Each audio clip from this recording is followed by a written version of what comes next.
አሁን ደብረጽዮንን ከሚያጃጅሉት ውስጥ አንተ ነህ ፕሬዝዳንታችን ይሉታል። ምን ላይ ሆኖ ነው ፕሬዝዳንት የሚሆነው? እዚህ ዳዝን ወርክ ዛው ቲፒኤልኤፍ እኮ ሀገርነት የሚባል መጥቶለት አያውቅም፣ አያስበውም፣ አያረገውም። አዲስ አበባ መለስ እንዳልኩ የተሟላ የሚሆነው ቲፒኤልኤፍ ሊደርሺፕ አዲስ አበባ ይገባል። ወይ የህዝብ ፕሬዝዳንት አልሆንክም፣ ወይ በተግባር የህዝብ አጀንዳ አልያዝክም፣ ወይ ለላንቲካም ቢሆን ወንበሩ ላይ አልተቀመጥክ። ግን የሆነ የዙም ስብሰባ አደረጉ ቁጥር አንተ ነህ መሪያችን ተብሎ በምን መቀበል የለብንም። የኔ አሁን ፍላጎት በቃ ወጣቱ ክሪኤቲቭ ነው። የሆነ መድረክ ላይ አንዳንድ ጉዳዮች ስታነሳ በአጭር ጊዜ ውስጥ የሆነ ነገር ይዞ ይመጣል። ሶ ኢንጌጅ ካረከው፣ ወደ ልማት አጀንዳ ካዞርከው፣ ወደ ሀሳቦች ዲስከስ ወደ ማድረግ ካዞርከው በአጭር ጊዜ ውስጥ ሁሉን ነገር ማስተካከል የሚችል መሆኑ ይገባሃል። አሁን የቲፒኤልኤፍ አመራር ውስጥ ለምሳሌ ወይዘሮ ማናት ጠርተህ ንግግር አድርጊ ብትላት ከሆነ ጠላ ቤት ካሉ ሴትዮ በፍጹም አይለይም ቋንቋን፣ ስድብ ነው የምትሰደው።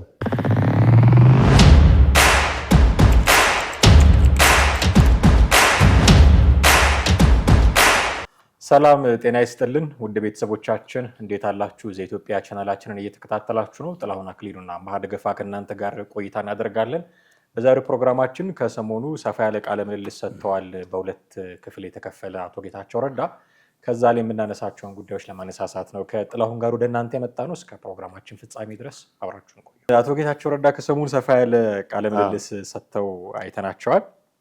አንዳንድ ጉዳዮችን እናነሳለን እዛ ቃለ ምልልስ ላይ ግን እንደው በጥቅሉ የአቶ ጌታቸው ረዳ በሁለት ክፍል የተላለፈውን ቃለ ምልልስ እንዴት እንዳገኘው ብትነግረኝ ደስ ይለኛል። ሰፋ ያለ ነው። በእርግጥ በርካታ ነገሮችን አንስተዋል።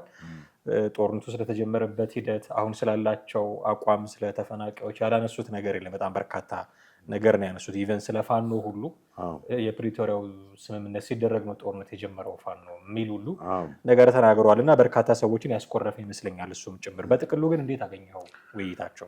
ምልህ ያው አቶ ጌታቸው የተናገሩት በዚህ በኤንቢሲ ቴሌቪዥን ላይ በጣም ሰፊ እንትን ነው ያቀረቡት። አንደኛ እሳቸው በአመራር ላይ በነበሩበት ሰዓት የነበረውን ሁኔታ በስፋት ገልጸዋል። በጦርነት ወቅት የነበረውን አጠቃላይ ፊቸርም አንስተው ተናግረዋል። ከዚህ ከፕሪቶሪያ ስምምነት አሁን እንዳልከው ጋር በተያያዘ የተደረገውን ስምምነትም በስምምነቱ ላይ ደግሞ የፋኖ ፕሪቶሪያ ስምምነት ሲጀምር ነው ያለው እሱ ላይ ትክክል አለመሆኑ እኔም በዛን ጊዜ የተረዳሁት ነገር ነው። ነገር ግን በይበልጥ እሳቸው ቲፒኤልኤፍን በዚህ በእንትን ተወቃሽነት አጉልተው ተናግረዋል። ያው ፓርቲ ውስጥ የነበሩ ሰው ናቸው። ተወቃሽነት ከተባለ እሳቸውም የዛ የተጠያቂነት ሊወቀሱ የሚችሉበት ሁኔታ ነው። ግን እንደ ገለልተኛ ነው። በተለይም ደግሞ የጥቅምት 24 አካባቢ የት ነበሩ ብሎ ነበር ጥያቄ ያቀረቡላቸው። ጥያቄ አንስቶላቸው አዎ እሳቸው ልደት ነው ምናምን ልደት አንድ ጓደኛ ልደት ላይ ነበርኩኝ። ምን ያክል አሁን ይሄ ትክክለኛ ነው? ኦኬ ትክክለኛስ ቢሆን እሳቸውን ከተጠያቂነት ነፃ ያደርጋል ወይ? ከተጠያቂነት ነፃ ነኝ ብለው ግን ያውቃሉ እሳቸው? ከተጠያቂነት ነፃ ነኝ ብለው ማለት እንትኑ በቃል እንደዛ አላሉም። ግን ብዙ ጊዜ ህዋትን ሲከሱ አሁን ያኛው ጌታቸውና አሁን ህዋትን የሚከሱት አሁን ባለው አቋም ነው። ከስህተቱ አልተማረም። እሳቸው እንደውም እኮ ባለፈውም ትዝ ይል ከሆነ ንስሐ ገብቻለሁ አይነት ንግግር ነው የተናገሩት። የሚጠየቅ ካለ በትራንዚሽናል ጀስቲስ ሁሉም ተጠያቂ እንዲሆን ትራንዚሽናል ጀስቲሱ እንትን ሲል በእርግጥ ገለልተኛ በሆነ ሁኔታ መጠየቃቸው የማይቀር ነው። የታሪክ ተጠያቂነት አለ። እንደገና ደግሞ በህግም ሊጠየቅ የሚችልባቸው ሁኔታዎች ወደፊት ሊኖር ከቻለ እሳቸውም ከዚህ ከደሞ ንጹህ ሊሆናቸው፣ ምክንያቱም በዋነኛነት በአመራር ውስጥ የነበሩ ሰው ናቸው። እንደውም ትርፍ ቃላቶች በመናገርም በጣም ዛሬ ድረስ ትዝ ይልሃል የተናገሩት ነገር 4 ኪሎ ፓርቲው ማለት ህወሓት እንደሚገባ በእርግጠኛነት እና በእንጦጦ በኩል ነው በምናምን በጣለን የዛን ጊዜ አብይን ኤርዶጋን ያድነው እንደሆነ ሳዳም ሁሴን ያድነው እንደሆነ እናያለን ምናምን የሚል ዛቻ ብዙ ነገሮች ተናግረዋል። እሳቸው የፓርቲው አፈቀላጤም ወይ ስፖክስ ፐርሰንም ስለነበሩ በወቅቱ ብዙ ነገር ተናግረዋል። እንደገና ጠቅላይ ሚኒስትሩ ራሱ በግል ፐርሰናሊ መተቸታቸው ታስታውሳለህ። አብይ የፖለቲካ ድንክ ነው እስከማለት ድረስ እንግዲህ መልካም ነው። የኢትዮጵያ ፖለቲካ ባህል ውስጥ እንደዚህ አይነት ነገር ተቀይሮ ዛሬ የጠቅላይ ሚኒስትሩ አማካሪ መሆናቸው፣ ምስራቅ አፍሪካ አማካሪ መሆናቸው ትልቅ ድል እኮ ነው። የፈለገ ቢሆን አፕሪሺየት የምታደርገው ነው። ጠላት ነው። በጠላት ብለህ የምትፈርጀውን ኃይል ወደ ራስ አምጥተ ጭራሽ በአማካሪነት እንዲሰራ ማድረጉ ጠቅላይ ሚኒስትሩ እንዲደነቁ ወይም ትልቅ እይታ እንዳላቸው የሚያሳይ ነው። አሁን እዚህ ጋር አቶ ጌታቸው ራሳቸውን ነፃ አላደረጉም። ኦኬ በነፃ አገባለሁ በሚል ተናግረዋል። ቢሆንም ግን ነፃ አገባለሁ በሚለው ብቻ ነው ወይ ተጠያቂነትም ካለ እንደሚቀበሉ በተዋረድ ሁላችንም ተጠያቂ መሆን አለብን ብለው እንደሚያምኑ ነው። ትክክል። አሁን ወደዚህ ወደ እንትኑ እንምጣ። ወደ ጥቅምት 24 የት ነበሩ? የትም ይኑሩ ግን እሳቸው እንዳሉት ልደት ቦታ ላይ የሚኑ ሌላ ቦታ ለቅሶ ቦታም እሳቸውን ከተጠያቂነት ሊያመልጡ የሚችሉበት ሁኔታ የለም። አላቅም ነበር ነው እንደገና የሚያሉት። እንዴት ነው እሳቸው ብቻ ሳይሆን ጌታቸው አሰፋን ጭምር ጌታቸው አሰፋ እንግዲህ የደህንነት ሞቷል የተባለው ማለት ነው። እሱም ጭምር እንደማያውቅ አንድ ቤት ውስጥ ግቡ እንደተባሉ በእነ አለም ገብረዋህድ እንደተነገራቸው ቤታቸው እንደገቡ ኦፕሬሽኖች አሉ እንደተባሉ ነው እንደሰሱን እንደሄደ። ስለዚህ ሌላ ከህወሓት ማለት ሌላ እንትን አለ ማለት ነው። ኢቨን እኮ እዚሁ ቃለ ምልልስ ላይ እኮ የሴንትራል ኮማንድ አባል ሁሉ ሊሆን አልነበረም። በኋላ ነው ታደሰ ኢንሲስት አድርጎ አባል የሆንኩት። ስለዚህ እሳቸውን የማግለል አይነት ሁኔታ ነበረ ማለት ነው። የሲቪል አስተዳደሩና የሚሊተሪው ተለያይቶ ነበር ማለት ነው ወይንስ ይሄን እርምጃ ሲወስድ እንደ እነ ስዩም መስፍን እና እነ እንትና ያደነቁትና እርምጃው አግባብ መሆኑን የተናገሩበት አይደል እንዴ? ማነው ስሙ ሴኮ ቱሬ የህወሓት ህዝብ ግንኙነት የህወሓት አፈቀላጤ የነበረ ከዛ በኋላ የኢህአዴግ የህዝብ ግንኙነት የነበረው ሴኮ ቱሬ በዚህ በጥቃቱ ነው የተገደለው ከነ አባይ ፀሐይ ከነ ስዩም እና መብረቃዊ ጥቃት ነው ብሎ አልነበረ እንዴ? መብረቃዊ እርምጃ ምናምን ነገር ታዲያ ለነጌታቸውስ ይሄን ነገር አፕሪሺየት አላደረጉም ወይ በወቅቱ? ማለት እንደውም እኮ እሱ መግለጫ ራሱ ተችተዋል አቶ ጌታቸው ረዳ። እኛ ከሰሜን እዝ ጋር ሆነን መከላከያን መተን አይነት ነበረ መግለጫውና ይሄ ሰው ሊገዛው የሚችል መግለጫ አይደለም። አትሊስት እኔ ከነሱ ሪሌቲቭሊ የኮሙኒኬሽን ልምድ ስላልኝ የተሻለ አድርጌ ዘግበው ነበር የሚል ትችት ሁላ ሲያቀርቡበት ነበር እዚሁ ቃለ ምልልስ። ስለዚህ አንደርስታንዲንጉ ኖሃው እንደሌላቸው እዛ አካባቢ ኢንፎርሜሽን እንደሌላቸው ነው የምትረዳው። ምናልባት እንግዲህ እሳቸው ያሉት ነገር እንግዲህ ተቀባይነት እንኳን ቢኖረው ዞሮ ዞሮ ተጠያቂነት እኔ ከተጠያቂነት ያመልጣሉ ብዬ አላስብም። እሳቸውን መጠየቅ የለብኝም ብለዋል ብዬ ደግሞ አላምንም። መጠየቃቸውን የሚያምኑ ነው ይመስለኝ። ትክክል። እና አሁን በዚህ በእንትኑ ላይ የሰጡት ኮመንት ወይም አስተያየት ብዙ ጊዜ ህወሓትን ከዚህ በፊትም የተናገሩት ንግግር ነው። ህወሓት ያለበት አጠቃላይ ፖለቲካ ማለት ቁመና የሰራቸውን ዲፌክቶች ሁሉ በስፋት ዘርዝረዋል። ከፕሪቶሪያው ስምምነት አንዱ ጥሌ በጣም መተኮር አለብን ብዬ የማስበውን አንዱ ልጋብዝ። አሁን ደብረጽዮንን ከሚያጃጅሉት ውስጥ አንተ ነህ ፕሬዝደንታችን ይሉታል። ምን ላይ ሆኖ ነው ፕሬዝደንት የሚሆነው? እዚህ ዳዝን ወርክ ዛው ወይ የህዝብ ፕሬዝደንት አልሆንክ፣ ወይ በተግባር የህዝብ አጀንዳ አልያዝክ፣ ወይ ለላንቲካም ቢሆን ወንበሩ ላይ አልተቀመጥክ። ግን የሆነ የዙም ስብሰባ አደረጉ ቁጥር አንተ ነህ መሪያችን ተብሎ በምን መቀበል የለብህም። ቢኮዝ የደብረጽዮን ታሪክ የኔም እስከ ቅርብ ጊዜ ድረስ ታሪክ ህዝቡን ወደ ተደጋጋሚ ውድቀት የመምራት ታሪክ ነው የነበረው። እንዴት በዚህ ሰዓት ላይ ጸጸት እኔ እኮ ጸጸት ውስጥ የገባሁ ስለሆንኩ ነው። ይሄን መድገም አልፈልግም። ናራ አንደርማይዎች የሚችለውን ሁሉ ትግራይ ውስጥ ሌላ ግጭት እንዳይፈጠር የሚችለውን ሁሉ አደርጋለሁ። አንዳንዴ በጣም የምትናደድበት ሰዓት አለ። ፌደራል የሆነ ነገር ተንቀሳቅሶ ለምን ልክ አያስገባቸው ነው የምትለው። ኖ አይ ሃቭ ኮንቨርሴሽን ዊዝ ዘ ፕራይም ሚኒስተር። አትቸኩሉ። ቢያንስ የትግራይ ሰው እንኳን ምርት ሳይሰበስብ ግጭት የሚባል ለምንድን ነው ለማንሳት ሰው የሚቸኩለው? ይላል ሊትራሊ የሌለ ልሰጠው አልችልም። እና ጻድቃን አንድ ጉዳይ ላይ እንደዚህ አይነት እንትን የተወሰደ ይህን ጸረ እንትን እንቅስቃሴ ማስቆም አለባቸው፣ መታገስ ያስፈልጋል፣ ለህዝቡ ሲባል መታገስ ያለብን ይላል። እኔ ሳይኮናላይዝ ማድረግ አልፈልግም። ከልቡ ነው ከልቡ አይደለም፣ ከልቡ ነው እየነገረኝ ያለው ከልቡ። በተግባርም ሲተኩስ አላየሁትም። ተኩስ ብለህ የምትገፋፋው ደረጃ ላይ ከደረሰ የሚያባንን እሱ ነው። ተኩስ ብለው ግን የማን አጀንዳ ይዘው? የኢሳያስ አጀንዳ ይዘው ማለት ነው እንጂ ኤርትራ ህዝብን የሚጠቅም አጀንዳ እኮ አይደለም። ስለዚህ ይሄንን ግምት ተስከበተ የኢትዮጵያ ሊደርሺፕ የምር ጥፍጣፊ ህዝባዊነት ቢኖረው ኖሮ ኤሊቱን ኢንጌጅ ነበር፣ ዲያስፖራውን ኢንጌጅ ያደርግ ነበር። ምን ገንዘብ ሲለበሰብሰብ ሲፈልግ ነው ዲያስፖራውን ኢንጌጅ ማለት ነው። የድርጅቱ ማጠናከሪያ ይላል።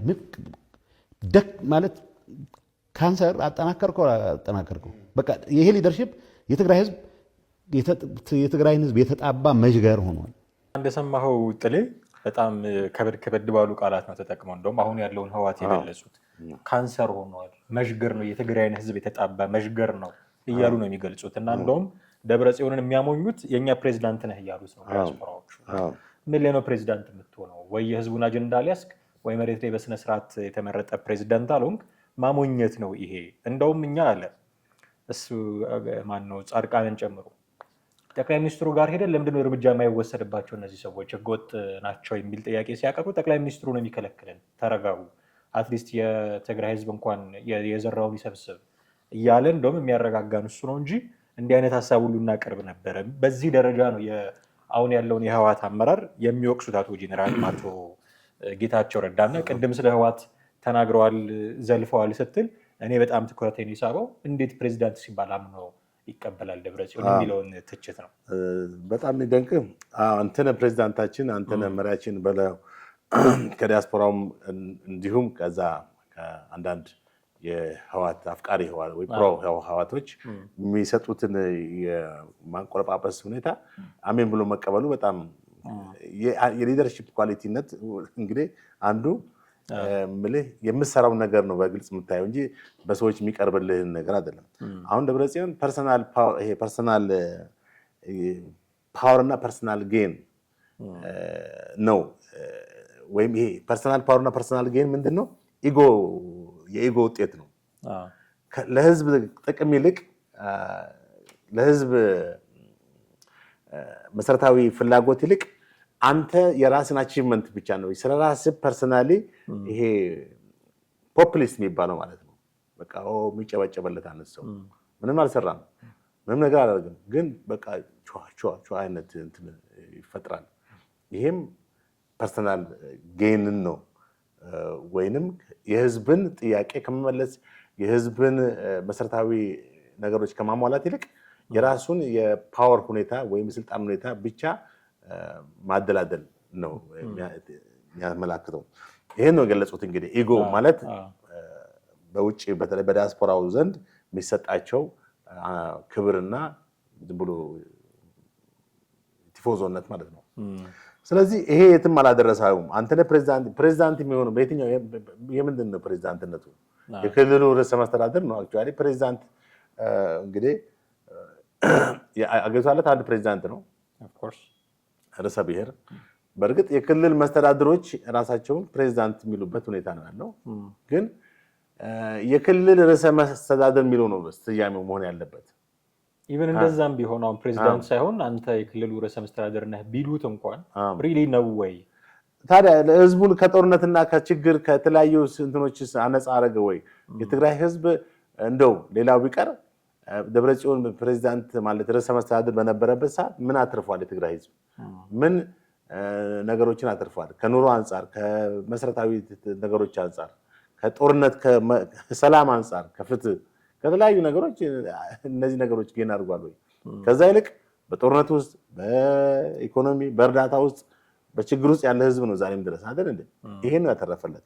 ስለዚህ እንደውም አይገባኝም ይሄ ነገር ሲነገር በጭራሽ እንዳልሰራ ነው ፊልም ማድረግ የነበረበት እንጂ ያ ክብር ሲሰጠው ለሱ እንደሚገባ አድርጎ መውሰድ እንደሌለበት ነው። እንግዲህ ይሄ በትክክል አቶ ጌታቸው የገለጹበት ሁኔታ ትክክል ነው። እዚህ ጋር የትግራይ ህዝብን የተጣባ መዥገር ነው ብለዋል። በእርግጥ እኛ ከዚህ በፊትም ስለ ቲፒኤልኤፍ ብዙ ጊዜ የተናገርነው ነገር ነው። ኢብን አቶ ጌታቸውም እዛም እያሉ ከወጡም በኋላ ትግራይና የትግራይ ህዝብና ህወሓት አንድ አለመሆናቸውን ይሄ አንዳንዴ ውሸት ተደጋግሞ ሲነገር እውነት ይመስላል የሚባል ያው ሀገራችን እንትን አለ። ውሸትን ተደጋግሞ ስትነገር ወደ ሰዎች አእምሮ ውስጥ ነው የምታሰርጸው። ስለዚህ ያ እንትን ይፈጥራል፣ እውነት ነው ብሎ ሰዎች እንዲቀበሉ ያደርጋል። ህወሓትና የትግራይ ህዝብ አንድ ነው ብሎ ለ40 እና ለ50 ዓመታት ሙሉ ሲነዛ የነበረው ህወሓት የዋ በሆነው የትግራይ ህዝብ ዘንድ ዛሬም ድረስ ያ ነገር እውነት እንደሆነ እንዲቀበሉ አድርጓል። በጣም ነው የሚገርም። እስከ ቅርብ ጊዜ ድረስ ከክልሉ ከተወላጆች በቃ የትግራይ ህዝብ ማለት የአንድ ሳንቲም ሁለት ገጽታ ነው ብሎ እንዲያምኑ አድርጓል። ምንም ሳያገኙ ምንም አይነት የኢኮኖሚ ጥቅም ሳያገኙ ከህወሓት የተረፋቸው ጦርነትና ችግር ሆኖ እያለ እንደዛ ብሎ እንዲያምኑ አድርጓል። የፕሮፓጋንዳ ውጤት ነው። እንግዲህ አስበው ላለፉት 50 ዓመታት በአንድ ጎልማሳ ሰው እድሜ ያክል ይሄን ነገር ሰርቷል ማለት ነው። ትልቅ የስነ ልቦና ህዝቡን በስነ ልቦና የራሱ ሀብት የማድረግ ሁኔታ አድርጓል። ዛስ ዋይ ህወሓት እኮ መጥፋት በነበረባቸው ሰዓታቱ ያልጠፋው በዚህ ምክንያት እኮ ነው። ህዝቡ ሞባላይዝ አድርጎ ተነሳስቶ በቃ ይበቃናል ያንተ እንትን ብሎ እኮ እንዳይል ያደረገው ይሄ ውስጡ የተቀረጸው ማንነቱን ስለፈጠሩበት ነው። በቃ ቤት ሰርቷል እዛ ውስጥ እና ትክክል ነው። እንደ መዥገር ተጣብቷል። መዥገር ታውቃለህ፣ ከብቶች ላይ ከተያዘ እንትን ብትለው ወዲያው እኮ እንደዚህ በቀላል በቃ ነክሶ ይዟል ቆዳውን። ስለዚህ በጣም በዘዴ እያንዳንዱን እንትኑን እያስለቀክ ነው ወይም በኃይል ነው የምትጎትተው። ላይክ ቲፒኤልኤፍም ከትግራይ ህዝብ ጋር እንደ መዥገር ሆኗል ማለት ነው። እና ይሄ ትክክለኛ አገላለጽ ነው። እዚህ ጋር እንደገና ስለ ኤርትራ የተናገሩት ንግግር ትንሽ ያልተዋጠለኝ ንግግር ነው። ለምን የኤርትራ አጀንዳ ነው አሉ። የትኛው አጀንዳ? አሁን በእርግጥ ሊሆን ይችላል። አሁን ከዚህ ከጦርነቱ በፊት ነው ይህን አጀንዳ ያሉት። አሁን ከፌዴራል መንግስቱም ጋር ያለው አሁን የኤርትራ አጀንዳ አሁን ሊሆን ይችላል ከረንትሊ ከፕሪቶሪያ ወደዚህ። ከፕሪቶሪያው በፊት ግን ህወሓትና ኤርትራ ራሱ እርስ በርስ ጠበኞች ስለነበሩ ግን አሁን ላይ የኤርትራን አጀንዳ የሚያስፈጽም አካል ነው። አሁን ልክ ነው። ግን አሁን የምልህ ይሄኛው እንደተናገሩት አያይዘው እኮ ከጥቅምት 24ቱ ጥቃት ጋር ነው። ኖ አሁን ቲፒኤልኤፍ እሱ ላይ ልክ ነው። አሁን ያለው ቲፒኤልኤፍ የሆነ ስላለበት ሁኔታ ነው። ኦኬ ያ ልክ ነው። ግን የጥቅምት 24ቱ ኤርትራ መንግስት ወይም ሻዕቢያ በመከላከያው ላይ በሰሜን ህዝብ መከላከያ ላይ ጥቃት እንዲያደርስ መመሪያ ሰጠ ከተባለ በጣም ትልቅ ውሸት ነው የሚሆነው። በጣም የተሳሳተ መረጃ ነው የሚሆነው። ምክንያቱም በዛን ታይም የኤርትራና ህወሓት ሚስኮት እንዳናደርጋቸው እንደዛ አይደለም ያሉት። አሁን ከረንትሊ ያለው ነገር ነው። ከፋኖም ጋር መተባበራቸውን እሱማ ግልጽ ነው። እኛም እኮ ከዚህ በፊት ስንለው የነበረው ነገር እኮ ነው። ሌላ የተነሳው ነገር ምንድነው ጥሌ? ምናልባት ከዚህ በፊት አንስተነው ሊሆን ይችላል፣ ግን እሳቸው ያነሱት ነገር ግን ትንሽ ለየት ያለ ይመስለኛል። መገንጠል የሚፈልጉ ሰዎች አይደሉም የሚል ነገር ውስጣቸው ያለ ይመስለኛል። ከዚህ በፊት ስናነሳኛ የትግራይ ክልልን ገንጥለው ቢሄዱ እነዚህ ሰዎች ይጠቀማሉ የሚል ነገር እናነሳ ነበረ። ምክንያቱም ልክ ተገንጥለው ሀገረ ትግራይ የሚባል ነገር ቢመሰረቱ እነሱ ጠላት በሚሏቸው ሀገሮች ነው የሚከበቡት። በራሷ በኢትዮጵያ ኢቭን በክልሎች ደረጃ እንኳን ብናየው በአማራና አፋር ክልል በኤርትራ ነው የሚከበቡት እና ጠላት ብለው በሚጠሯቸው ሀገራት መሀል ላይ የሚቀመጡ ስለሆኑ ያን ያህል መገንጠሉ ላያዋጣቸው ይችላል የሚል ነገር ስናስቀምጥ ነበረ። ግን ማስፈራሪያ ደግሞ በቅርቡ ታስታውሳለህ፣ ጀነራል ክንፈ ዳኘው ይመስሉኛል የሜቴክ መሪ የነበሩት እንገንጠል የሚል አይነት ከኤርትራ ጋር እንዋሃድ የሚል አይነት ነገር ሲያቀነቅኑ ደግሞ ሰምተናቸው ነበር። አቶ ጌታቸው ረዳ ግን ህወሓት ፍላጎቱ ሁሉ የሚሟላው አዲስ አበባ ሲገባ ነው እንጂ በመገንጠል ሁሉ የሚያምን ድርጅት አይደለም የሚል ነገር እንደውም ሲያነሱ ነበረ። ምናልባት ተመልካቾቻችንን ልንጋብዛቸው እንችላለን። የትግራይ ኮንፊውዥን ምን መሰለህ፣ ሚዲዮክሪቲ በደንብ ሰብከናል። ለምሳሌ ትግራይ ሀገሪያ ይላል ሰው በብዙ መልኩ ከብዙ የአፍሪካ ሀገሮች የተሻለ ሀገር የመሆን እድል አለው ትግራይ ግራንትድ። ዝም ብለህ ሀገርነት ግን እንትን አትልም። ኢንኮንቪኒየንት ጥያቄዎችን ሳይጠይቅ ዝም ብሎ ሀገርነትን ብቻ እንዲያቀነቅን አረግ ነው ራሳችን። ቲፒኤልኤፍ ሀገርነት የሚባል መጥቶለት አያውቅም፣ አያስበውም፣ አያረገውም። አዲስ አበባ መመለስ እንዳልኩ የተሟላ የሚሆነው ቲፒኤልኤፍ ሊደርሺፕ አዲስ አበባ የገባለት በቃ ሁሌ እየራቀቸው ሄደች እንጂ ፍላጎቱ አንድ የጆርጅ ቡሽ አማካሪ ነበረ። ምዕራብ ትንሽ ካናዳውያኑን ለመንቀፍ ፈልጎ ነው። ምዕራብ ንፍቀ ክበብ የሚባለው ዌስተርን ሄሚስፌር ሁለት ከአውሮፓ በመጡ ህዝቦች የተቋቋሙ ሀገራት አሉት ይላል። አንደኛው ወደ አውሮፓ ላለመመለስ ሲል ኢንዲፔንደንሱን ጠብቆ ይቀጥላል፣ አሜሪካ ይባላል። ሌሎቹ ለመመለስ ሲናፍቁ ግን ሳይሄዱ በመቅረታቸው ካናዳ ይባላሉ አለ። እኔ አሁን ወደዛ ልገባ ፈልጌ አይደለም፣ ግን ቲፒኤልኤፍ አዲስ አበባ ለመመለስ ሁሉን ጥረት አድርጎ እየራቀው መጨረሻ it will find itself in አዝመራ። የትግራይ ኤሊት በቃ ሚዲዮክር አጀንዳ የያዘ ቲፒኤልኤፍ ዙሪያ ነው። አሁን ቲፒኤልኤፍ የወደቀ የደከመ ሊደርሺፕ ነው ብለናል። ሞቷል ብትለው ነው። ግን ድንገት የሆነ መግለጫ ሲሰጥ ሰው ንቆትም ጭምር ርዕስ ይሆናል። ለምን ምን መሰለህ ቲፒኤልኤፍ ትግራይን የሰፋት የትግራይን ሳይኪ የሰፋበት መንገድ ትግራይ እና የሱ ህልውና አንድና ያው ናቸው የሚል ነው። እንግዲህ ይህችን ናሬቲቭ በመሀል ሀገርም ኢህአዴግና በሚል እንትን ብላ ነበረ ተሰርታ ነበረ። እንደሰማሁ ጥሌ አዲስ አበባ መግባት ነው ፍላጎታቸውን የሚያሟላላቸው እንጂ እነዚህ ሰዎች እንደውም ህዝብ ውስጥ አስረጸውታል። ሀገረ ትግራይ የሚባለውን አስተሳሰብ ህዝብ ውስጥ አስረጸውታል። እነሱ ግን አይፈልጉትም። እንደውም እየራቁ እየመጡ ከአዲስ አበባ እየራቁ ሲመጡ ምናልባት ለማስፈራራት ካላነሱት በስተቀር ፍላጎታቸው አዲስ አበባን ተመልሶ ገብቶ ኢትዮጵያን መምራት ነው እንጂ ስለ ሀገረ ትግራይ የሚያስቡ አይነት መጥቶላቸው የማያውቅም ጭምር ነው የሚለው እና ምን ያህል እናምነዋለን ሪሊ የህወሓት ሰዎች ሀገረ ትግራይ መመስረት አይፈልጉም ማለት እንችላለን? በጣም ከባድ መልእክት ነው የሰጠው። ባጭሩ በዚህ በአቶ ጌታቸው ንግግር ህወሓት የትግራይ ህዝብ ጠላት ነው እያለ ነው። ኦፍኮርስ ከሱ መደመጡ ነው እንጂ ይሄ እኮ በትክክል ፕራክቲካሊ ስናየው እንደዛ ነው። አሁን ህወሓት ለትግራይ ህዝብ እንደው በ27 ዓመቱ ተውና በዚህ ከዚህ ተመልሶ ከሄደ በኋላ ከአዲስ አበባ ሄዶ እዛ ክልሉን መምራት በጀመረበት ሰዓት ምን ያደረገው ነገር አለ? ከጦርነት ውጪ ህዝቡን ተረጂ ከማድረግ ውጪ ዓለም አቀፍ ረድኤት ውስጥ እርዳታ እንዲቀበል ከማድረግ ውጪ ምን ያደረገው ነገር? ዛሬም ድረስ ስለ እርዳታ ነው በትግራይ ውስጥ የሚወራው። በዓለም አቀፍ ደረጃ በኢትዮጵያ ውስጥ የሚካሄደው እርዳታ በትክክል ደርሷል አልደረሰም በሚለው ነው ምንት የሚለው። ጭራሽ ደግሞ ሰሞኑን በኢትዮጵያ ላይ ማዕቀብ እንዲካሄድ ጥያቄ አቅርበዋል። ይሄ ማለት ምንድነው? በእርዳታ ውስጥ የሚያከላክሉ ባለስልጣናቶች አሉ። በእነሱ ላይ ማዕቀብ እንግዲህ እነማን ናቸው? አደጋና ስጋት ኮሚሽነሮቹ ላይ መሆን አለበት። ሁልጊዜ የመክሰስ እንትን የህወሓት ማንነት ነው። የራሱን ጥፋት አጥፍቻለሁ ብሎ ከማለት እኔ በታሪክ ጥፋተኛ ነኝ ብሎ የማያውቅ ድርጅት በዓለም ላይ ህወሓት ነው። በጣም ነው ከሚገርም የትኛውም ቦታ ላይ በቃ ጥፋተኛ ነኝ ከማለት ይልቅ ሌላው ላይ ነው እንትን የሚለው።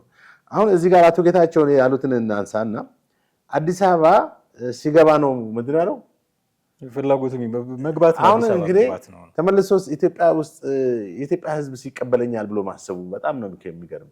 ወይስ በኃይል ገዛለሁ ነው አሁንም እንደ ድሮ ምልህ? አንዳንዴ የምታለመውን ነገር እኮ የሆነ ተጨባጭ ነገር የማይመስል ነገር ለሚስታት ነገር ይባል ነገር አለ። ወይም ብዙ አማርኛ ነገሮች አባባሎችን ማንሳት ይቻላል በዚህ ጉዳይ ላይ። እዛ ክልል ላይ ምልህ መስራት የሚገባቸውን ብዙ የቤት ስራዎች እያሉ ዛሬም ተመልሶ አዲስ አበባ ገብቼ ኢትዮጵያን ገዛለሁ የሚል ህልም መያዙ በጣም አሳዛኝ ነው። ማለት ያለበት የፖለቲካ ይሄ ህልማቸው እዚሁ ቃለ ምልልስ ላይ እንደውም ተናግረዋት ነበር አቶ ጌታቸው ረዳ ከሸኔ ሰዎች ጋር ሆኖ ሰነድ እስከማዘጋጀት ነው፣ የሽግግር ሰነድ እስከማዘጋጀት እና ጸጋዬ አራርሳ ብሎ እሱ እንደውም ራሱ ጌታቸው ረዳ ሜንሽን አድርጎታል ጸጋዬ አራርሳን። እና ይሄ ሰነድ ምንድን ነው የሚለውን ሰነዱን ያዩ ሰዎች ከሰሞኑ ይፋ ሲያደርጉት ነበረ እና ልክ ቲፒኤልኤፍ ደርግን ሲጥል የነበረውን አይነት ተመልሶ ማምጣት ነው የሚፈልጉት። ቲዲኤፍ የሚባል ኃይል አላቸው። እሱን የኢትዮጵያ መከላከያ ሰራዊት ያደርጉታል። ከዛ የሸኔ ወታደሮች ሸኔ የሚለው መንግስት ነው፣ የኦሮሞ ነጻነት ሰራዊት ወታደሮች እና ሌሎች ብሔር ብሔረሰቦች ወታደሮች በጥቂቱ እንዲሳተፉ ይደረጋል። ከዛ የሚገርምህ ነገር ፋኖን እና አሁን ያለውን መከላከያ እናፈረሳለን ነው የሚለው ሰነዱ። እና አዲስ አበባ መግባት የሚፈልጉት ሀገረ ትግራይ መመስረት የማይፈልጉት ሰነድ አዘጋጅተው ነው። አዲስ አበባ እንገባለን፣ ኢትዮጵያን እንመራለን፣ ቲዲኤፋችንን መከላከያ እናደርጋለን፣ ከኦሮሞ ነጻነት ሰራዊት እንወስዳለን፣ ፋኖን እና መከላከያ ሰራዊትን ግን እንበትናለን ነው እቅዳቸው። እና እንደዚህ አድርገው በኃይል መግዛት ነው የሚፈልጉት። ለለት በጣም የሚገርም ነው። እንግዲህ አሁንም የህወሓት ህልም ማለም ችግር የለውም፣ ይቻል ይሆናል። ምኞት ህጋዊ ነው። ህገወጥ የሚሆነው መቼ ነው? ምኞትን ኤክሰርሳይዝ ለማድረግ ስትመጣ። ያንን ምኞት ማለት ወደ ተግባር ስትወስደው ነው ማለት ኖርማል ነው ምኞት። ግን ጤናማ ያልሆኑ ምኞቶች መመኘት ይቻላል።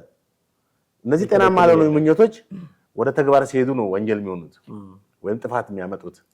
ስለዚህ አሁን ባለው የአስተሳሰብ ፖለቲካ አስተሳሰብ በጣም የተዛባ የስነልቦናም ኬዝ አለ ማለት ነው። ወይም የሳይኮሎጂካል እንትን አለ ቀውስ ውስጥ አለ ማለት ነው። ግምገማቸው ራሱ ልክ አይደለም ማለት በቃ አሁን የሚገመግሙበት መንገድ ህወሓት ስለራሱ ያለው ምልከታ ስለ ማንነቱ ያለው ምልከታ አሁንም 1970ዎቹ በጣም የተጋነነ ነው። 1960ዎቹ ላይ ነው። አሁንም ደርግን ባሸነፈበት የሂሮይዝም አክቹአሊ እኔ ሮንግ ሂሮይዝም ነው የምለው። ምክንያቱም ደርግ በራሱ ኬዝ ሽንፈትን ቀመሰ እንጂ የተለያዩ የአገሪቷን ግዛቶች ሉዝ እያደረገ መጣ እንጂ በጀነራሎቹና በሲቪል አመራሮቹ መካከል በተፈጠረው የአመራሩ ስትራቴጂ የተለያዩ ችግሮች የፖለቲካ አመራሩ ሌላ፣ የወታደራዊ አመራሩ ሌላ ማለት ምንድነው? የካድሬ አመራር አለ፣ የሳይንስ ወታደራዊ ሳይንስ አለ። እርስ በርስ መጋጨት ጀመረ። ለምሳሌ ለአብነት ላንሳልህ ከተባለ ለገሰ አስፋው ካድሬ ነው፣ የካድሬ መሪ ነው። በሱ ስር ያሉ ደግሞ ጀነራሎች ናቸው። ለገሰ አስፋው 50 አለቃ ነው። በ50 አለቃ እንዴት እንመራለን ብለው በሚለው ግጭት ውስጥ መካከል እንደዚህ ምሳሌ ጠቀስኩኝ። በተለያዩ ጦር ግንባሮች እንደዚህ አይነት ኬዞች ነበሩ። ስለዚህ ደርግ ለሽንፈት ከዳረገው አንዱም በራሱ ውስጣዊ ችግር ነው ማለት ነው። እና አሁን ይሄ ህወሓት ደርግን ማሸነፉን በቃ አሁንም አጨብጭቡልኝ፣ አሁንም ዘምሩልኝ፣ አሁንም ጀግና በሉኝ አይነት ነገር ነው። በተለይ በትግራይ ህዝብ ዘንድ የሚጫወተው ጨዋታ ይሄ ነው። የትግራይ ህዝብ በቃ ሀያል ነው ህወሓት ብለው ዛሬም ድረስ ማርሻል ካልቸር ሲሉት ነበረ። እዚህ ቃለ ምልልስ ላይ ራሳቸው አቶ ጌታቸው ረዳ የጦርነት ባህል ህዝብ ውስጥ ሁሉ ለዛ ባህላችን ያለው አሉላ ነው የሚባለው። ጦርነት ባህላዊ ጨዋታችን ተርከት ጦርነት ለምን መጥቶ አይጫወተውም? ከአሜሪካን ይሄን ከሚያስተላልፍ አሁን እንኳን እነዛ ሰዎች ኢቭን ህወሓት የሚያራምደውን ነገር ተቃውመውታል እኮ። አሁን እና አሉላ የምትላቸው ሰዎች አይፈልጉትም ደብረጽዮን ከስንፈት ከሞት በኋላ መቃወማቸው ነው እንጂ ከብዙ ሞት በኋላ ከብዙ ጉዳት በኋላ መንቃታቸው ነው የሚያሳዝነው እንጂ አሁን ግን አትሊስት እነሱ አሁን እንግዲህ ድጋሚ ሂጄ አዲስ አበባን ማለት 4 ኪሎ ተቆጣጥሬ 4 ኪሎ ገባለው ነው 4 ኪሎ ገባለው መከላከያ አፈርሳለሁ ፋኖ አፈርሳለሁ የሚል ህልም ነው ያላቸው። በቃ ላማለኝ በሰማይ ወሳም አይነት ነገር ነው የነዛኞቹ እንጂ አሁን ፋኖም አብሬ እሰራለሁ የሚለው አፈርሳለሁ ብሎ ሰነድ ከጻፈለት ሰው ጋር መሆኑ ራሱ በጣም ኮንትራዲክት የሚያደርግ ነው። በጣም እንግዲህ አሁን ህወሓት በራሱ ማለት ህወሓት ዘማን ነው ትግራይን ማስተዳደር አለመቻሉን አሁን በእርዳታ ያለ ድርጅት ነው። አገሪቷን በእርዳታ በሴፍቲኔት ይዞ የመራ ድርጅት ይሄ እንኳን የጥፋተኝነት ስሜትን እንዲሰማው ህዝቡን ምንም አለመጥቀሙን የትግራይን ህዝብ መጉዳቱን አንደኛ በጦርነት በመቶ ሺህ ሰው ማስጨረሱን በዛ ላይ ደግሞ በረሃብና በችግር ውስጥ ምትማር ይሄን ያለ የረባ እንኳን እንትን የለም። የትኛው የአገሪቷ ክልል ነው እርዳታ ውስጥ ያለ? እስቲ ተመልከት። ኦሮሚያ ነው? አፋር ነው? ቤኒሻንጉል ነው? አማራ ክልል ነው? የትኛው ክልል ነው በእርዳታ ውስጥ ያለው? ህወሓት የሚመራው የትግራይ ክልል ነው። ይሄ እንኳን ሊያስቆጨው ይገባ ነበር። አሁንም እንደው የህልም እንጀራ አይነት ነገር ምልህ ገና ለገና በቃ 4 ኪሎ ገብቼ ማን አዲስ አበባን ተቆጣጠረ 4 ኪሎ ገባለሁ የሚል በጣም ከባድ እንዲህ ስትላቸው የማይመስል ነገር ነው። እንዲህ አንድ በጣም ተብሰክስኮ ያወሩት አቶ ጌታቸው ረዳ እንዲህ ስትላቸው እንደው የሆነ ዲሞንስትሬት ሊደረግ የሚችል ወይ ሊተነተን የሚችል ነገር አይደለም የሚያወሩ ስድብ ነው የሚያወሩ ይሉና እንደውም አንዲት አመራር ወስደን ከማከላቸው ተናገሪ ብንል አንድ ጠላ ቤት ካሉ ሴትዮ የተሻለ አትናገርም ስድብ ነው የሚል ነገር ሁሉ አይ ቲንክ እሷን ሴትዮ ማን እንደሆነች ትነግረኛለህ። የእሳቸውን ንግግር ግን እንስማ። እሺ ባይዞ የትግራይ ህዝብ እኮ ተደጋጋሚ እድል እኮ ነው የፈቀደለት ቲፒኤልኤፍ ተደጋጋሚ ግሩፕ ምን አደረግ ነው አሁን ቱ ቢ ፌር ዲስኢንፍራንቻይዝድ ሆኗል። በትግራይ ፖለቲካ ውስጥም አናሳትፈውም፣ በሀገር ፖለቲካ ውስጥም በሰራናቸው ተደጋጋሚ ስራዎችም ጭምር የሀገር ፖለቲካ ውስጥ መሳተፍ ክህደት ተደርጎ እንዲቆጠር አድርገን ይሳል ነው። መጨረሻ የዛ ዋጋ ከፋዮች የምትሆንበት ሁኔታ ይፈጠራል። አሁን ለዛ ነው በዛ ጄኔሬሽን በዚህ በቲፒኤልኤፍ ሊደርሺፕ ውስጥ የነበረ ሰው ኢንክሉዲንግ እኔ ቦታ በመክፈት ነው ውለታ ልንውል የምንችለው እንጂ የኔ አሁን ፍላጎት በቃ ወጣቱ ክሪኤቲቭ ነው። የሆነ መድረክ ላይ አንዳንድ ጉዳዮች ስታነሳ በአጭር ጊዜ ውስጥ የሆነ ነገር ይዞ ይመጣል። ኢንጌጅ ካረከው፣ ወደ ልማት አጀንዳ ካዞርከው፣ ወደ ሀሳቦች ዲስከስ ወደ ማድረግ ካዞርከው በአጭር ጊዜ ውስጥ ሁሉን ነገር ማስተካከል የሚችል መሆኑ ይገባሃል። ግን በቦሮዳ አጀንዳ ነው የሚንቀሳቀሰው። የራሱ ጀነሬሽን ጀነሬት በሚያደርገው አጀንዳ ሳይሆን ኦልሬዲ ተደጋጋሚ ውድቀት፣ ተደጋጋሚ ሽንፈት የገጠመው ሊደርሺፕ ሴት ባደረገው አጀንዳ ነው። በዲያስፖራ በኩል በለው በአገር ቤት ባለው ሳይድ በለው በዚሁ ነው የሚሽከረከረው እና አንዳንዴ ሳይ በቃ ፎር ግራንትድ የሚወሰዱ ነገሮች አሉ። ለምሳሌ መጠየቅ ያለበት ነገር አለ። መጠየቅ ያለበት ለምንድን ነው እገሌ ቲፒኤልኤፍ ሊደርሺፕ ድሮ ሀሳብ የሚመስል ነገር ያቀርብ ነበር። ወረቀት ይመጣል፣ ወረቀት ዲስከስ ታደርጋለህ። አትሊስት ሲነሱ ብዛም ዩኒፎርሚቲ ኦፍ ሀሳብ ከላይ እስከታች አለ። አሁን ዩኒፎርሚቲ ኦፍ ስድብ ነው ያለው እንጂ ሀሳብ የለውም። የምሬ ነው ነገር። አሁን የቲፒኤልኤፍ አመራር ውስጥ ምሳሌ ወይዘሮ ማናት ጠርተህ ንግግር አድርጊ ብትላት ከሆኑ ጠላ ቤት ካሉ ሴትዮ በፍጹም አይለይም ቋንቋ ስድብ ነው የምትሳደበው እንጂ የትግራይ ህዝብ ከዚህ መከራ ለማውጣት ሀ መርሃ የሚባሉ ችግሮች አይደንቲፋይ አድርገን መሰረሰሸቀ የሚባሉ መፍትሄዎች አምጥተናል የሚል የተደራጀ ሀሳብ የለም፣ ሊያመጣ አይችልም። አንድ ወረቀን ቅድም እንዳልኩ ነው። አምስተኛው ዙር ላይ ገላጋይ ሲደርስልህ ሪሊፍ ሊኖር የማይገባ ወያሱ ወጣት ልጆች አሉ። በጦርነቱ 3 ሳምንት ስልጠና ወስደው በአጭር ጊዜ ውስጥ የህልውና ትግል ነው ብሎ ስላመኑ በአጭር ጊዜ ውስጥ ክፍለ ጦር አዛዦች ምናምን ሆኑ። ለእነሱ መስጠት ይቀላል አመራሩ። እንደሰማቸው አሁን ቲፒኤልኤፍ ውስጥ በፊት ቢሆን ዩኒፎርሚቲ ኦፍ ሀሳብ ነበረ። አሁን ግን ዩኒፎርሚቲ ኦፍ ስድብ ነው ያለው። እንደውም ለወጣቶች ብንሰጥ የተሻለ እነሱ ክሬቲቭ ስለሆኑ ሊያሻግሩን ይችላሉ፣ አዳዲስ ነገር ሊያመጡ ይችላሉ እንጂ ስትጠይቃቸው ስድብ ነው የሚቀናቸው። አንድ ወይዘሮ ማናት ብለው ጠርተዋል። ማን እንደሆኑ እንነጋገርበታለን። ከጠላ ቤት ሴትዮ ጋር አነጻጽሮ ነው ያወራው ጌታቸው ረዳ ራሱ እና ስድብ ነው የሚቀናቸው። አሁን ያልናቸው ቅድም ያነሳናቸው ክሪቲክሶች አሉ። እነዚህን ወስደህ ብታቀርብላቸው ሊሰድቡህ ምናምን ነው የሚችሉት። እውነቱን ለመናገር ነው የኢትዮጵያ ፖለቲካ ውስጥ ቲፒኤልኤፍ ጋር ብቻ ሰው ሌሎቹም ጋር ቢሆን በአብዛኛው ተቃዋሚዎቹ ስድብ ነው የሚቀናቸው። እንደዚህ አድርጎ ምናምን የሆነ የድሮ ታሪኩን የመሪዎችን ሊሆን ይችላል የባለስልጣናትን የተክለ ሰውነታቸውን ቁመናቸውን እንደዚህ በሆነ ከሆነ እንስሳ ጋር እያመሳሰሉ ስም እየሰጡ እየተሳደቡ ፖለቲካ መስራት አሁን የዚህ የኛ ሀገር እንጀራ ሆኗል እና አቶ ጌታቸውም ተሳዳቢ ናቸው ቲፒኤልኤፎች እያሉ በጣም በትክክል ገልጸዋል። ይሄ በአንድ ድርጅት ውስጥ የጠራ ክሊር የሆነ ሰክሴሽን ወይም የጠራ የፖለቲካ አቋም ፌል ሲያደርግ የውስጥ ዲሞክራሲያዊ ነገር ሳይኖር በአመራሩና በመንበር ሰዎች መካከል ያለው ጤናማ እንትኖች ሲፈራረሱ በአጠቃላይ ፓርቲ ወይም ድርጅቱ አጠቃላይ ስትራክቸራል እንትኑ ሲዘበራረቅ ያመጣቸው በታሪክም ባመጣቸው ውጤቶች ሁሉ ኔጋቲቭ በሚሆኑበት ሰዓት ወይም ሰክሰስን በማይኖርበት ሰዓት እንደዚህ አይነት ነገሮች ይመጣሉ። ሀሳብ ሞቷል። የሀሳብ የበላይነት ወይም በሀሳብ የመመራት ሁኔታ በቀፌል አድርጓል። ሁሉም ስድብ ማለት ሽንፈትን፣ ውድቀትን የመከላከያ አንዳንድ ሰው ፐርሰናሊ እንኳን ብትወስድ አንዳንድ ሰው አጥፍቶ እኮ ይጨቃጨቃል። ይቅርታና በቃ አጥፍቻለሁ ከማለት ይልቅ እንደገና ያጠፋበትን ሁኔታ ለመሸፈን ብዙ በኃይለ ቃል መናገር ሁኔታ ትመለከታለህ። ይሄ በጣም የብዙ ሰዎች ድክመትም ነገር ተደርጎ ሊተያይ ይችላል። አሁንም ህወሓት ላይ ስትመለከተው ፌል አድርገዋል። አንደኛ በጤናማ ሁኔታ አይደለም ሲጀምር በ2000 ጠቅላይ ሚኒስትሩ ወደዚህ ሲመጡ እነሱ ወደዛ ሄዱበት ሁኔታ ጤናማ እንዳልሆኑ ያውቁታል። ለትግራይ ሲያጃጅሉ የተናገሩት ምን ነበር ታስታውሳለህ? ተሸንፎ እንደመጡ እኮ አይደለም የተናገሩት። ትግራይ ለማልማት መጣን እኮ ነው ያሉት። ከሞን የመጀመሪያ ውሸታቸው ነው። ትግራይን ለማልማት 2010 ላይ ማለት ነው እንዳለ ተለቃቅሞ ነው ወደ መቀሌ። ብዙ ሰው እንደውም አብይን የሚወቅሰው ምንድን ነው ወደዛ ሳይዱ እዚህ ተለቃቅሞ ማስገባት ነበረበት ብሎ እንዳለ ታስታውሳለህ።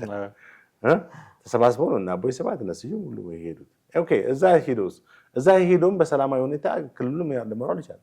2 ዓመት በኋላ ነው ጦርነት ያነሱት። እዚህ እንደሆነ እኮ 48ኛ ዓመታቸውን ህወሓት የተመሰረተበትን ሲያከብሩ ፍየልና በግ ፈረስ ሁሉ ባንዲራ አልብሰው ነው ውሻነት ሳይቀር ባንዲራ አልብሰው ነበር። ይሄ የቲቪት ውጤት ነው። በመቀሌ ዩኒቨርሲቲ በመቀሌ ስታዲየም ውስጥ አደገኛ ጦር ሰራዊቱን ያሳዩበት ወታደሮቻቸውን ያሳዩበት ሁኔታ ነበር። ይሄ ማለት የአምባገነንነት መገለጫ ነው። ኑና እንጋጭ እንዋጋ አይነት እንትን ስሜት ያለው ነገር ነው፣ መልእክት ያለው ነገር ነው በዛን ጊዜ እና ቲፒኤልኤፍ አጠቃላይ ሁኔታቸው እንደገለጹት የውስጣዊ እንትኑ ከስድብ ከሐሳብ ይልቅ በስድብና የጅምላ ስድብ ነው ያተኮረው። ያሚሳደባል ማለት ነው። ይሄ የሚያሳየው የፓርቲውን የድርጅቱን ውድቀት ነው። ምክንያቱም የነጠረ ሐሳብ የለውም ማለት ነው። ወይዘሮ ከሌ ብለው የጠሯትን ማን ይባላል? ወይዘሮ የምትባል አመራር። ከዛ በፊት ግን ወጣቱን አድንቀዋል። ኦፍ ኮርስ ወጣቱን አሁን አቅጣጫ ካስያዝነው ወጣቱ ክሬቲቭ ነው ወደ ልማት። ምክንያቱም አሁን የትግራይ ወጣት ከጦርነት ነው በቃ ታሪክ ተወለደ። በዛ ክልል ጦርነት ነው። ክልሉ ራሱ የጦርነት ኤሪያ ነው ይታወቃል። ስለዚህ እንደ ሌላው ክልል እንደ አፋር፣ እንደ ቤኒሻንጉል፣ እንደነ ኦሮሚያ፣ ሌሎች ደቡብ ክልሎች ይናፍቃል አይደል እንዴ? ልማት ማልማት የራሱን የሰራ ፈጠራ ፈጥሮ ገብቷል። የራሱን እንትን ገቢ የሚያገኝበትን ነገር ከተረጂነት ራሱ የሚችልበት ነገር መሆን አለበት። ይሄን ደግሞ ማድረግ የሚችለው ማን ነው? በስልጣን ላይ ያለው ድርጅት ነው። እሱ ደግሞ ያን ሀሳቡ ሌላ ነው። አሁንም አገሪቷን ሄዶ አዲስ አበባ መግዛት መንፈስ ነው ያለው ላይ እና እንግዲህ በደንብ ገጽታል። ወይዘሮ ማን ነው ያሉት? ስም አልጠሩም። አዎ እንግዲህ አመራር ወይዘሮ ከሌ በጥራት ከአንድ ከጠላ ቤት ሰው ጋር ያነጻጸራቸው። እንግዲህ ጠላ ቤት የሚለው ላይ ማለት ጠላ ቤት ያሉ ሰዎች ሁሉ ዝቅተኛ አስተሳሰብ አላቸው። እሱ እንዳለ ሆኖ እኚህ ሴትዮ በእርግጠኛነት ሞንጆሪኖ ወይንም ፈትለወርቅ ይመስለኛል። የብሶ ግምት ነው እሱ ይመስለኛል። ሌላም ፓርቲው እሳቸው የሚያውቋቸው ሊኖሩ ይችላሉ። ጎልፍ የሚታወቅ ደረጃ ተጽዕኖ ፈጣሪ ሴት የለም፣ ህወሓት ውስጥ የለም። ሊኖሩ ይችላሉ ማለት እሳቸው የሚያውቋቸው ሌሎች ያሉ፣ ግን እንደሳቸው በአብዛኛው ኢትዮጵያ ህዝብ የሚያውቃይ። ስለዚህ ተራ ንግግር እንደሚናገሩ ስድብ እንደሚቀናቸው እሳቸው ነባር አመራርም ስለነበሩ እሳቸው ነው ሞስት ፕሮባብሊ ሊሆን የሚችለው። ሞንጆሪኖ የታጋይ ስሟ ነው። የኢንዱስትሪ ሚኒስትር ሆና ነበር እንግዲህ ታስታውስ እንደሆነ። ከዛ ነው ነቅላ ሂዳ እዛው ከእንትኖች ጋር የከተመችው ዛሬ ድረስ ከነ ደብረጽዮን ጋር ከነ ማን ስሙ ሌሎችም አመራሮች ጋር በመሆን ብዙ ጊዜ መግለጫ የምትሰጥ ሴትዮ ነች እና ምልህ ከህወሓት መጠየቅ ካለበት በግንባር ቀደም ከሚጠየቁት ሰዎች አንዷ ፈትለወርቅ ነች። ሞንጆሪኖ ማለት ነው። በጣም ጥሩ ጥሌ፣ በርካታ ነገሮችን አነሳን። የአቶ ጌታቸው ረዳን 2 ክፍል የቀረበ ቃለ ምልልስ ሁሉን ልናነሳ አንችልም። ወደፊት ደግሞ ወቅታዊ ጉዳዮች ሲኖሩ መለስ የምንልበት ነገር ከሆነ መለስ ብለን ለማየት እንሞክራለን። ከአንተ ጋር ለነበረን ቆይታ ግን እጅግ አድርጌ አመሰግናለሁ። ውድ ቤተሰቦቻችን እናንተም ከኛ ጋር ለነበራችሁ ቆይታ እጅግ አድርገን እናመሰግናችኋለን። የዛሬው ፕሮግራማችንን እዚህ ላይ እናበቃለን። የትኛውም አይነት ሀሳብ አስተያየት ሲኖራችሁ በስልክ መስመራችን በመደወል ከታች ባለው ሀሳብ መስጫ በኩል ደግሞ በማስፈር ልታደርሱን ትችላላችሁ። እጅግ አድርገን እናመሰግናችኋለን። ጤና ይስጥልን።